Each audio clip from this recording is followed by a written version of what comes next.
Hello everybody, welcome to Guidancee Education channel. We will see the topic that is discussed in this video. We are continuing class 11 physics, motion in a straight line. Under that, non-uniform motion. We have discussed uniform motion. Now we will take up non-uniform motion. Under that, xt graph, that is position time graph, velocity time graph, acceleration time graph. Acceleration time graph can be of two types under non-uniform motion. We will discuss both of them. That is non-uniform accelerated motion and uniform accelerated motion. This video will really help you in the examination hall. So watch the video completely without skipping. And if you think the video is useful, do like the video, share the video with your friends, and also leave your valuable feedbacks as comments in the comment box below. And if you have not subscribed my channel yet, do subscribe it now and press the bell button and all button so that you get intimated as soon as new videos are posted. Thank you very much for your support. Come, let us start the class.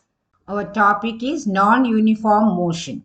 I will first explain non-uniform motion. Then we will discuss how to plot position time graph, velocity time graph, and acceleration time graph for non-uniform motion. We have already discussed uniform motion. We will just recall that. In the picture, you see a car moving with uniform speed throughout the distance. Now consider a car covering a distance of 45 meters in 5 seconds. During the first second it is a 2 meter, second second it is 6 meter, third second it is 12 meter, fourth second it is at 25 meter, and fifth second it is at 45 meters. We see that the car is covering unequal distances in equal intervals of time. This is non-uniform motion. The car starts moving slowly, then it increases its speed during the second second, third second, fourth second, and during the fifth second, it moves very fast. We can understand that its velocity is non-uniform velocity. Velocity is displacement per unit time. We see the object covering unequal distances in equal intervals of time. If an object covers equal distances in unequal intervals of time, then also we consider it as non-uniform motion. It can be defined in two different ways. But here we have considered equal intervals of time and different distances. Now we will pass on to the graphical representations. We have already done these graphs for uniform motion. If you have not watched them yet, click the I button in order to watch them. You can also visit the playlist. Okay, here we will consider an object in motion, the position against time of which is given in a table. The first column gives time in seconds and the second column gives displacement in meters. From the given data, we can understand that during the first second, it covers 4 meters from the origin, then second 6 meters, then 14 meters, 22 meters, and during the fifth second, it covers 50 meters. The distance covered during the same interval of time, that is 1 second, is different. For plotting the xt graph, that is position time graph, position is taken or marked along the y-axis. Position is in meters and time is taken along the x-axis. Now we mark the corresponding positions for each second in order to draw the graph. These points are then connected by a smooth line. That is, you should not use a ruler scale. You have to draw it freehand. That is what we mean by smooth line. The line should really start from origin, not from 4, but from O. I have made a mistake there, excuse me. I have shown the correction in red dotted line. Okay? You will remember for uniform motion, the xt graph, that is the position time graph, is a straight line at an angle to the time axis. But here you find that it is not so. The shape is different. The shape will depend upon the values, that is the displacement for the given time. Now we will try to plot the velocity time graph for this case. Velocity is not given. Only displacement per second is given. So from that we calculate the velocity first. The unit is meter per second. Velocity is equal to displacement divided by time. That is x2 minus x1 by t2 minus t1. If you apply the formula, you will get these values. That is delta x by delta t. For example, let us take the case of the third second. What is the velocity noted at third second? It is 8. That is 14 minus 6. That is 8. What is the time interval? Delta t is 1. So it is 8 meter per second. So you can just understand the other cases as well. Now I will show you how this graph is plotted. Velocity is noted along the y-axis. The unit is meter per second. Time is taken along the x-axis. The unit is in second.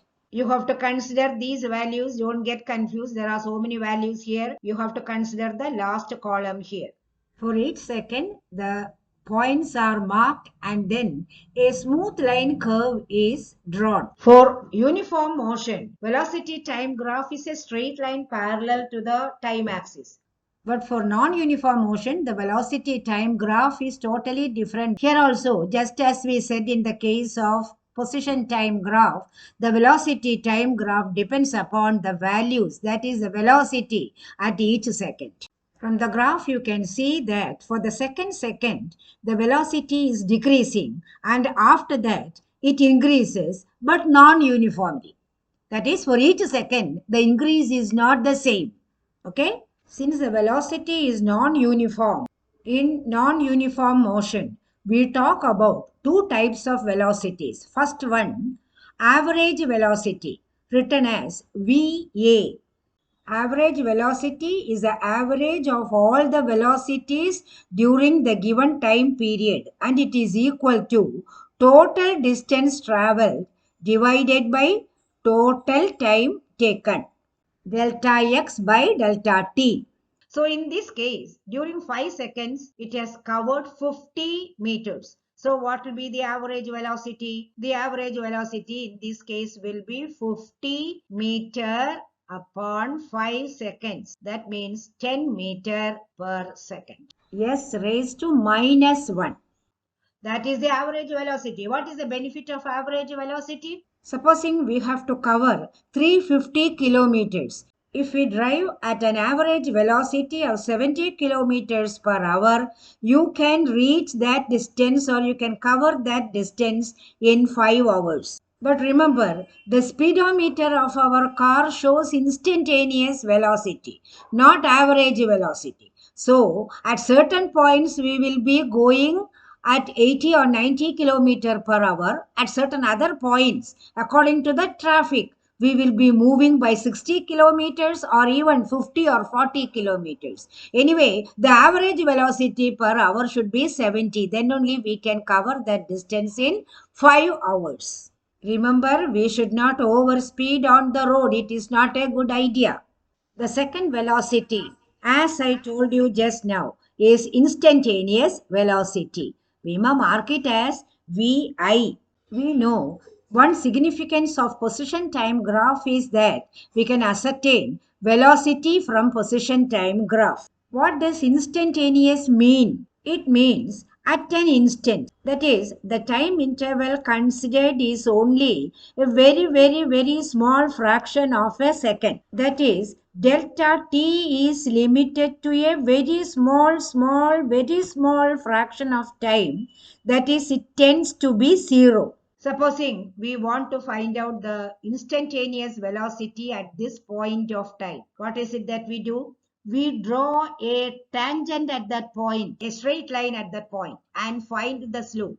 Slope of the position time graph gives velocity. We have already learned that. Now, if you find this difficult, I will magnify this small point of time as the time between 2 and 4. We are just imagining that that small instant of time is this big. We are magnifying that so that we understand. Then we draw a straight line connecting these 2 points and find the slope of this line. Slope is equal to y2 minus y1 divided by x2 minus x1. Now come to this small tangent. If the ends of the tangent is below the graph, you should not consider this line, you should consider this line. Then the speed is increasing. On the other hand, let us suppose the shape of the graph is like this. Then when we draw the tangent, ends of the tangent will be above this graph. Then it indicates that in the next instant, velocity is going to decrease. It can be understood from the graph itself. So that is instantaneous velocity. How do you represent instantaneous velocity? Limit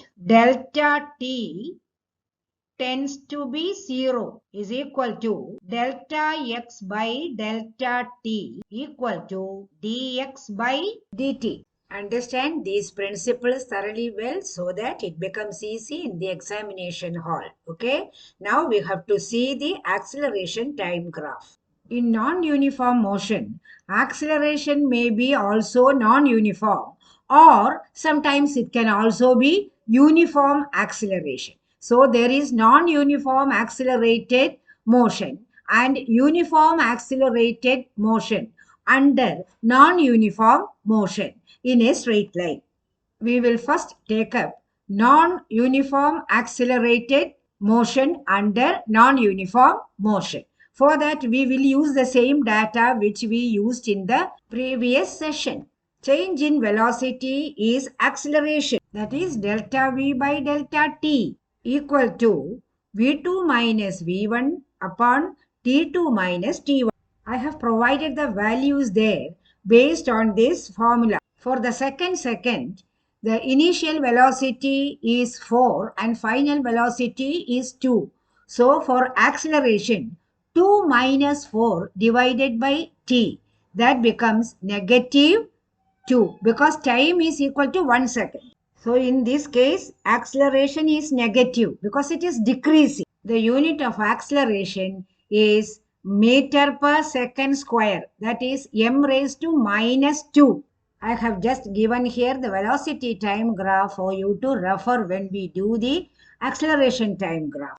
We plot the acceleration time graph just as we did velocity time graph. Along the y-axis, you have to take acceleration, and on the x-axis, you have to take time and then plot the graph. Note that negative 2 is marked on the negative y-axis. So this is the point that we take. This is the point. Each second, the velocity goes on changing. Therefore, it is not uniform velocity. Therefore, the graph is in a zigzag pattern. Please recall the shape on position of acceleration time graph for uniform velocity. What was that? It was a straight line on the time axis. Here, it is not like that. So, this is a case of non-uniform accelerated motion. You can compare the shape of the velocity time graph and that of acceleration time graph. Now I will pass on to uniform accelerated motion in non-uniform motion. We will use another set of values. From the values you see velocity increases uniformly. As the velocity is changing, it is non-uniform motion. But in this case, the position time graph, the velocity time graph, and acceleration time graph looks different from what we saw in the previous session. This is the position time graph. This is the velocity time graph. You can see the shape. From the table, you see that acceleration is uniform. It is 2 meter per second square. It is not changing. This is the acceleration time graph for this case. The graph is parallel to the time axis. So we have seen non-uniformly accelerated and uniformly accelerated motion under non-uniform motion. I hope this video was of great use to you. If you think it is useful, do like the video, share the video with your friends who may also be benefited. Leave your invaluable feedbacks as comments in the comment box below. If you have not yet subscribed my channel, do subscribe and support me. Thank you very much. We will meet in the next video with another important topic like this. Till then, bye. Take care.